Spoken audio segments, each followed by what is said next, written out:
Laura, do you have a question for this?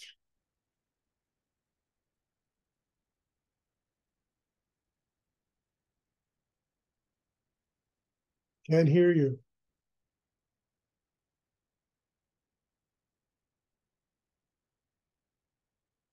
You have to unmute yourself. I don't have a question. No, I'm talking to Larry.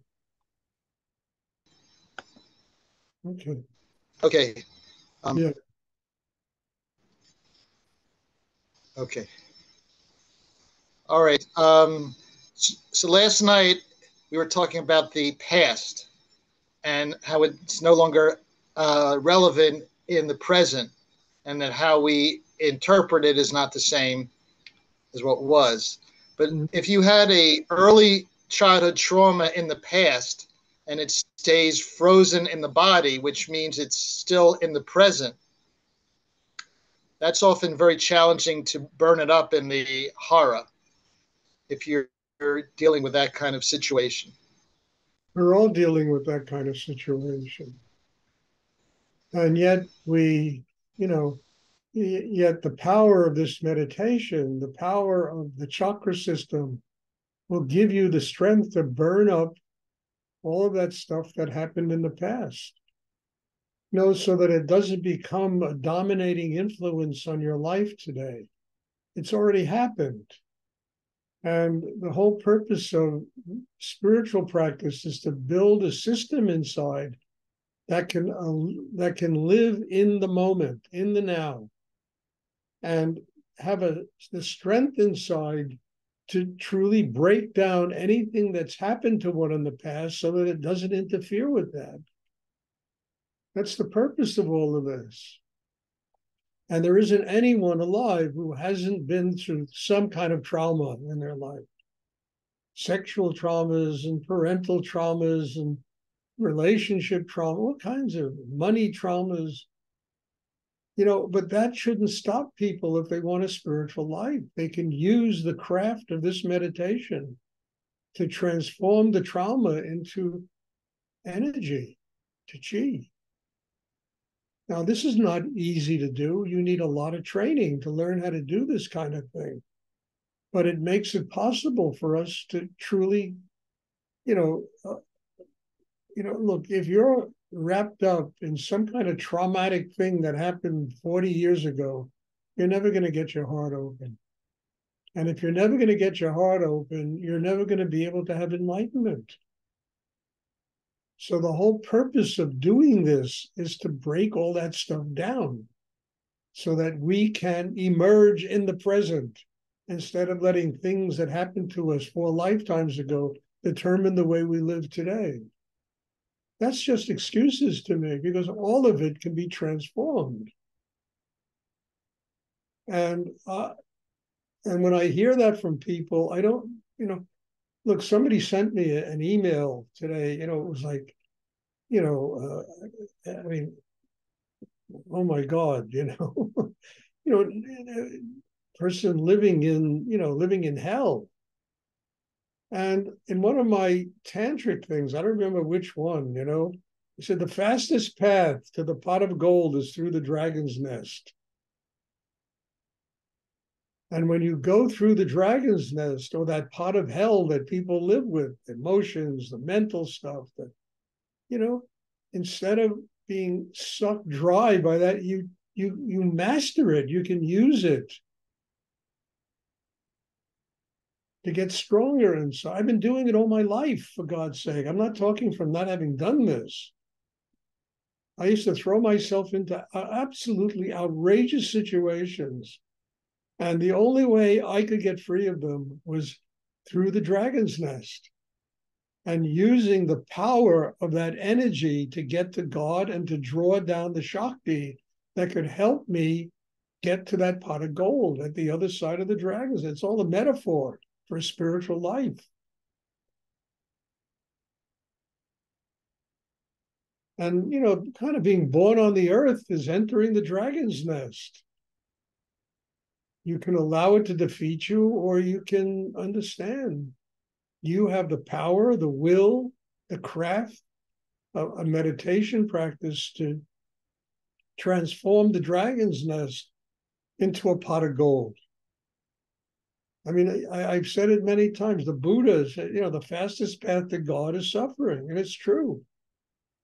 Because it reminds you every moment of every day that you need to grow and that you need to get your heart open. Because once the heart opens, the suffering ceases. There's love, there's joy. But that pot of gold, we have to go through the dragon's nest, transform it into the pot of gold.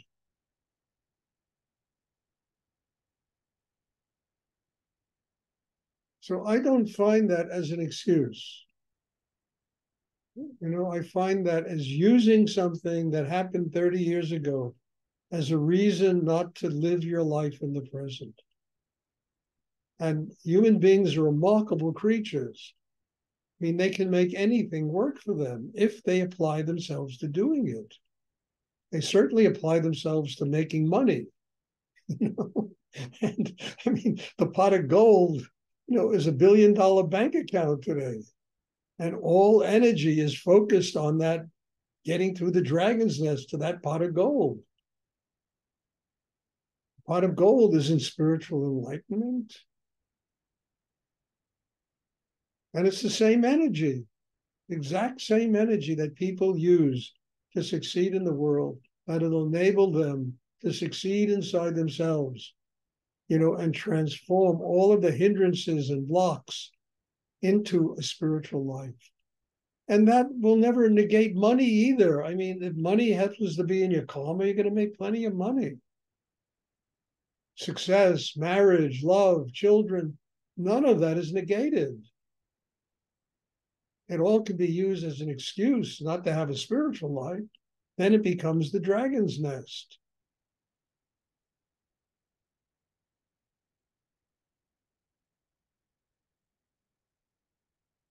I hope this is clear, because this is a very serious problem that just about everyone on the earth has. And, people go to therapists in order to work out that crap that happened to them, on their mother's nipple, I mean, and when they can learn how to breathe properly, they can learn how to use the will and the mind and all the tools they were born with to transform these, all these parts of the dragon's nest into a spiritual life.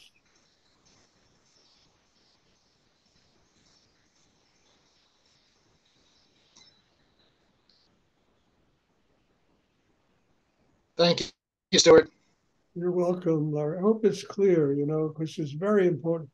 In fact, that line, going through the dragon's nest, it's something from one of my tantric things I wrote.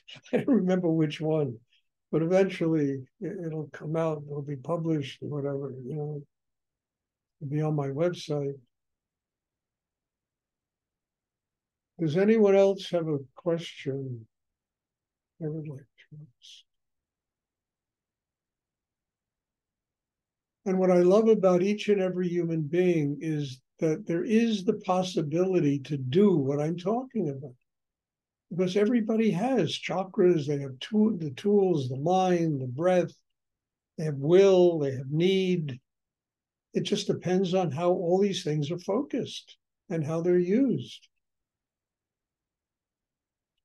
Most people use them to just give up and just,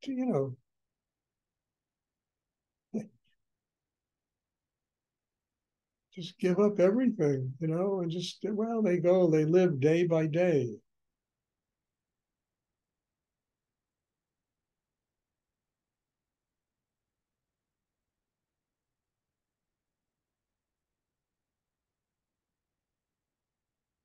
Does anyone else have a question?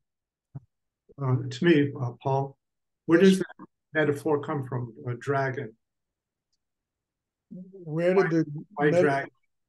Well, dragons are pretty ferocious creatures. You find them all over Buddhist art, and dragons fighting in the cosmos, and it's a powerful image. the image of I don't know where it came from. I don't know, somebody 1,000,000 years ago created the image, but I think it's a very powerful image. And you see it quite a bit in Buddhist and Hindu art, and generally representing that power, negative power, even positive power it represents, because you always have the Chinese always have two dragons fighting in the cosmos, the negative and the positive fighting with each other. Just energy. But where it came from, Paul, I can't answer. I don't know.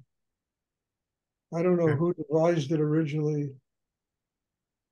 You know, but my God, you even see it in Christian art. You see it in all kinds of art, you know. Power of the dragon. All kinds of fables are written about it, you know.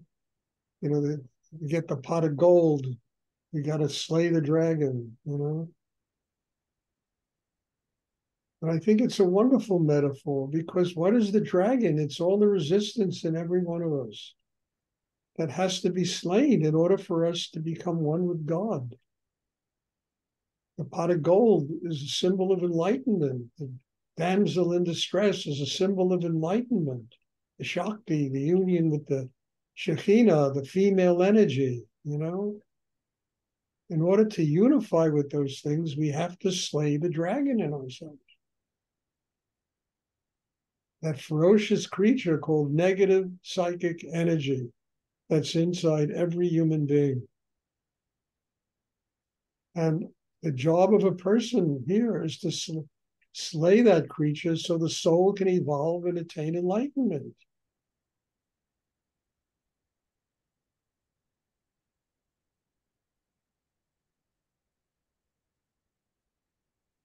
But where the image of the dragon, I don't know. Might have been, the serpent in the Bible, in the Garden of Eden, you know, they might have extended it to the dragon. You know? I don't know.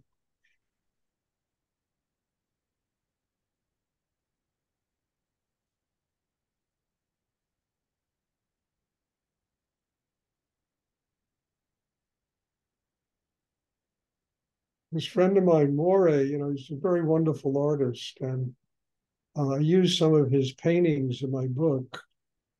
And he told me when about a month ago we were talking, and he told me that when he met Rudy and he started doing this meditation, all of his painting changed. He began to see a depth of life that he had never seen before. And one of the paintings I use in my tantric thing that he did is literally, it's like a lion or a dragon. And out of the head of the lion is the tree of life. That dragon, the tree of life is growing. It's a very mystical painting, very extraordinary painting. You know, and it's I think, something very powerful. And has been used for centuries now to just allow people to see how important it is to transform all the negative energy in us into a spiritual life. That's what we're born here to learn.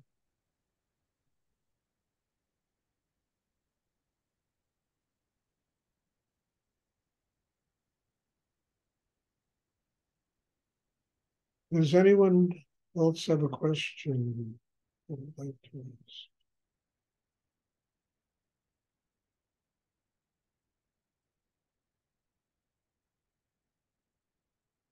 Okay, so I'm not skipping out. There might not be a class for a week and a half.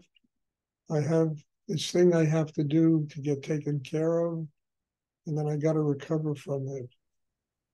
So God bless you all. I hope to see you soon, and take care of yourself. Do your meditation, even if there isn't class, and work on yourselves, you know. Don't let the power of the negative energy take over.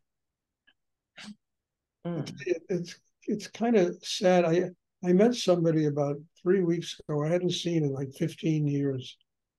And they used to be a student of mine. And we had lunch, and was waiting in the lobby of my building, and I'm looking out, and there's this woman there, and I didn't even recognize her. She looked so drained of energy and so tired and so wasted. And then I said, oh my God, that's the person I'm supposed to meet. I didn't even recognize her initially. Don't let that happen. Work on yourself every day. Build that power in yourself, that juice, that sweetness, the love, and let it really nurture you inside, and understand that whatever you do, it's a form of meditation and a way to get to God.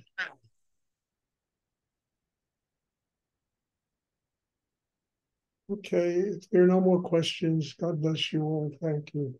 God bless you too. And I hope to see you Good, soon. good luck. Oh, it's not a problem. It's going to be fun. I hope so.